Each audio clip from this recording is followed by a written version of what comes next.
I posted it on an evening. When I woke up in the morning, I had 4 people in my DM who sent me Dr. James Mwangi's cell phone number. Wow. They're like, hey, I know Dr. James is his number, call him. So as soon as I woke up, at about 8 a.m., I called, no answer. I sent him a text. I was very respectful. I explained my case. And within 2 minutes, he texted me back and he said, hey, here's a number, call this guy, he's gonna sort you out. A week and a half later, I logged onto my account and I'm like, what? What are all these transactions? There's flights to Singapore, Singapore Air, Emirates. There are all these transactions from my Equity bank account. You are big pimping. So I'm like, wait a minute, my debit card is here. This is the One Mic Show. You got a shocking wake-up call when realizing that 1.6 million shillings, 13,000 US dollar, had been wiped off your Equity bank account with no trace. Me, first of all, let me say this. Forget about 13,000. If I went to my bank account and I found 1,300 missing with no explanation, I think I would get a heart attack. But this was 30,000. Now, just briefly tell us about that experience and how 1.6 million shillings just vanishes from an account. It did a Houdini. Okay, so a year ago, I moved to Mexico. It wasn't a move. I was just going for the winter, October to March. But then we got a new president in November. Things here were not looking and feeling good. I'm in Atlanta, by the way.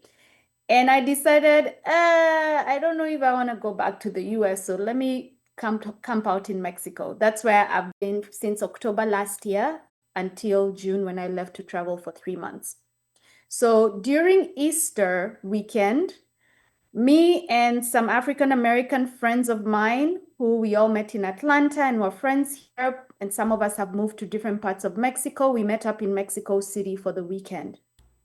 And when I came back to Tulum, Mexico, when I came back to my second home, a week and a half later, I logged onto my account and I'm like, what? What are all these transactions? There's flights to Singapore, Singapore Air, Emirates. There are all these transactions from my Equity bank account. You are big pimping. So I'm like, wait a minute, my debit card is here. I haven't, and shopping online. I'm not the one who's done these transactions, and these transactions started when I was in Mexico City with my friends. So I texted my Equity account manager. I'm like, something's wrong. Please block my card. There are all these many transactions. It's not me. I have my card. Here's a picture of it. First block the card and then tell me what we need to do. So then he tells me the process, fill out this paperwork, take the statement, highlight all the transactions that are not done by you. And I highlighted them and they came up to the 1.6 million. Wow. Opened a claim. So in about a week, card was blocked. I did all the paperwork. In about a week, I'd submitted everything. And then he told me, they've said everything. There'll be an update in 30 days. May, I'm like, hey, what's the update? Oh, they've said they need 2 more months. What? So who is they? Is it like a committee or it's the... So this is the claims department. Okay. So no, it was a month and then give them another month. So I'm following up and he's like, they're not telling me anything. There's no progress. They'll let us know when there's an update, I'll let you know. So that's April, May, June, July. So July, my parents were going to Kenya. So as soon as my mom got to Kenya, I hadn't even told them because I didn't want them freaking out. I'm like, Mom, do you know someone in Equity? I have a case. So I sent the case number and she sent it to a friend of hers and $4,000 was released immediately. Out of the blue. I'm like, okay, I just saw a $4,000, whatever that is in shillings. I just saw a credit, a lump sum coming to my bank account. Can you ask your friend? A week later, I'm like, can you ask your friend when the rest is coming? And then it hit a wall again. Silence. 6 weeks later, I'm in Kenya. So as soon as I get to Kenya, I'm asking my mom, before you go back to the US, can you introduce me to your friend so I can find out what's going on with the money? She's like, actually, I spoke to her yesterday. There's no update. So at that point, I was irritated because it had been April Through to July or now this is mid August. when I'm Okay. in Kenya. Wow. So I put the post on social media. I'm like, this money disappeared from my account. Equity, there's no update, like what's going on. And that's the post that went And viral. you tagged them. And I didn't even tag them. I just wrote, it was a post and I wrote my story in the comments, which Yeah. Okay. But right? people in the comments started tagging them. So people in the comments started Yes. saying, me too, this happened to me, that happened, started tagging them. And guys, this is the power of social media, right? If I didn't have an audience, would that have happened? No. They would have given you another 2 months. Right. So I posted it on an evening. When I woke up in the morning, I had 4 people in my DM who sent me Dr. James Mwangi's cell phone number. Wow. They're like, hey, I know Dr. James is his number, call him. So as soon as I woke up, at about 8 a.m., I called, no answer. I sent him a text. I was very respectful. I explained my case. And within 2 minutes, he texted me back and he said, hey, here's a number, call this guy, he's gonna sort you out. After he texts me, I got a call from Equity asking me to take down the post. They're like, hey, we're handling the issue. Please take down the post. We're looking into it. Actually, this was even before Dr. James responded. I'm like, no, I'll take it down when you give me back my money. Correct. So then I call the guy. Actually, the guy calls me and he's like, hey, Dr. James asked me to call you. What's your issue? I give him the case number and he calls me back. He's like, okay, so what's happening is when your card is used to make online transactions, we have to contact all those merchants individually. Then we have to wait for them to release the money to us for us to release the money to you. Nonsense, but okay. And that process takes 2 to 3 months. And I'm like, but wait a minute. What do you mean? I have to wait until you carry out your internal processes. As a customer, I should not be feeling any of that. Yes. You should be absorbing the risk. You should be releasing the money to me from your own accounts, and you receive the money from the merchants individually as credits back to yourself. Correct. I do not have to be sitting waiting, asking, oh, there were 42 transactions. We have 30 more to go. Which one? No, I cannot do that. So his thing was, we're gonna work around this for you. And literally in less than 24 hours, all the money was back in my account. So quick question for you before you say anything else. Do Kenyan accounts like yours have like an insurance and like the way we have the FDIC insurance here for our accounts? Do Kenyan accounts have that? And if so, what is the limit, if you know? I don't even know. But what I do know is I had another case with Equity 6 years ago where somebody from the UK, I think, hacked into my email and sent an email as me asking them to wire to their account $5,000, and they did. Oh, wow. And when I told the bank, guys, that's not me. Like, this is a bank account in the UK. Why would I ask you to send me money in the UK when you know I live in the US? I remember that case. In less than 2 days, they had given me back the money while their security team followed up on it. Okay. No, but yeah. So this time it'd been a credit card issue. I remember going back, and the guy I was talking to is his name is Naftali. He's the security head at Equity. He was kind of explaining the process to me. And anyway, to make a long story short, it's that money disappeared from my bank account in the form of transactions I didn't carry out, but I wasn't getting a status or an update. That's why I went on social media. Then what infuriated me even more is that I got my money back because I made noise.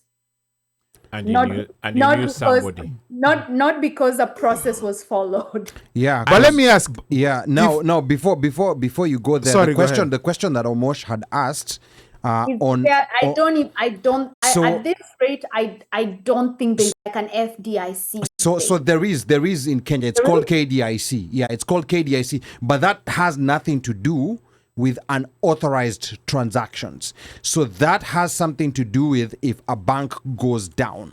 You know, like if a bank goes down, your money is protected. You know, to like X. up to X. I think in the US it's up to $250,000. it's more, In but- Kenya, believe it or not, it is only up to $1 million. So if a bank, yes, it's only up to $1 million shillings. So if a bank goes down, Yes. they're only compelled to pay you up to $1 million. So I think that's something very important that anyone with a Kenyan bank account needs to know. And yes, in Kenya, banks do go down. There was Premier Bank. There's multiple banks that have Very gone many, down. yeah. So when a bank goes down, what it basically means, because banks, when they absorb deposits, they're only required to keep, I think, about 10%. They can give out the rest in loans. That's just how banks are actually, they're legal Ponzi schemes, you know, for lack of a better word.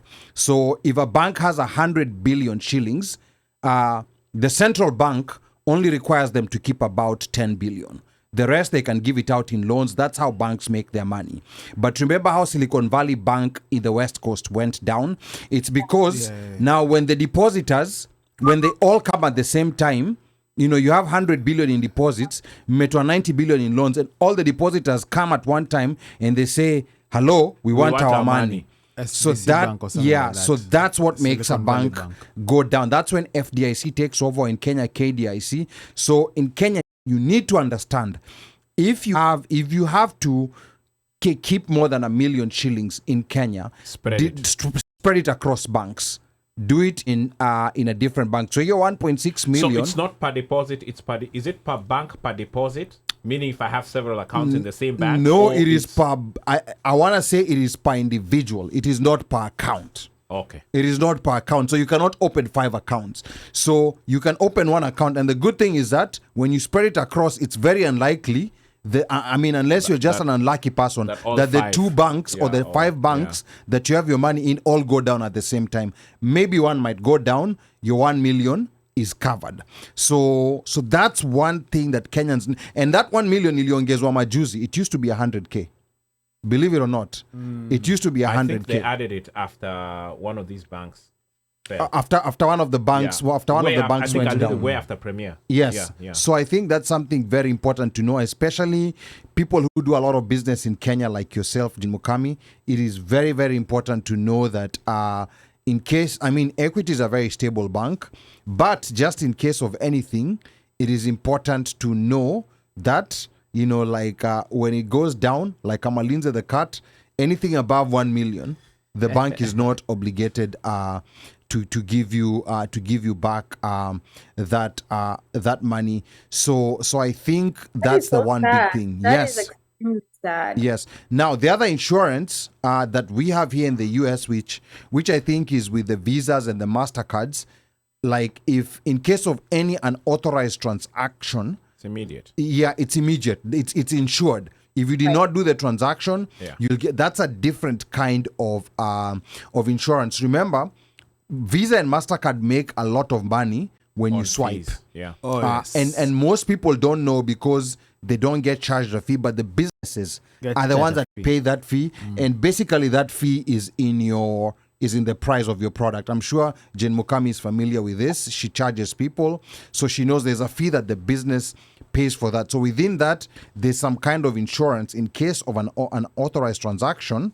Then that is taken care of. Now, what I also know about Kenyan bank accounts is that some of the accounts that are dormant, and maybe Jane, you can tell us about yours. Accounts that are dormant in Kenya, there's something called a dormant account. In fact, if you do not transact, I think it's 6 within months. 6 months. And it depends on the bank. They 6 deem it a months to dormant 6 account. months to a year, and depends on the bank manager and whether they, and probably So, how so, things so, are you, going. so you have to do something, otherwise it will be deemed a dormant Yes, account. you And have this to dormant make a account, deposit or a withdrawal. are the ones that get targeted. So, Jen, I don't know whether your account was dormant or if you had been using it.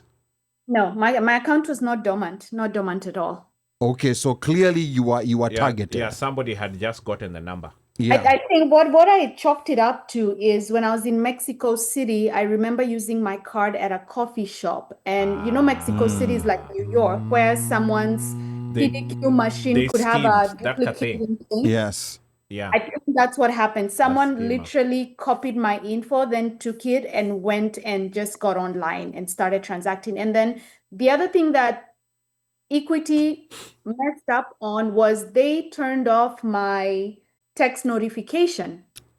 Ah. So when did they turn it off? Did they turn it off? So this happened last year in February, because I'd opened a USD account with them and they wanted me to fill out the FATCA forms. Yeah. Yes, yes.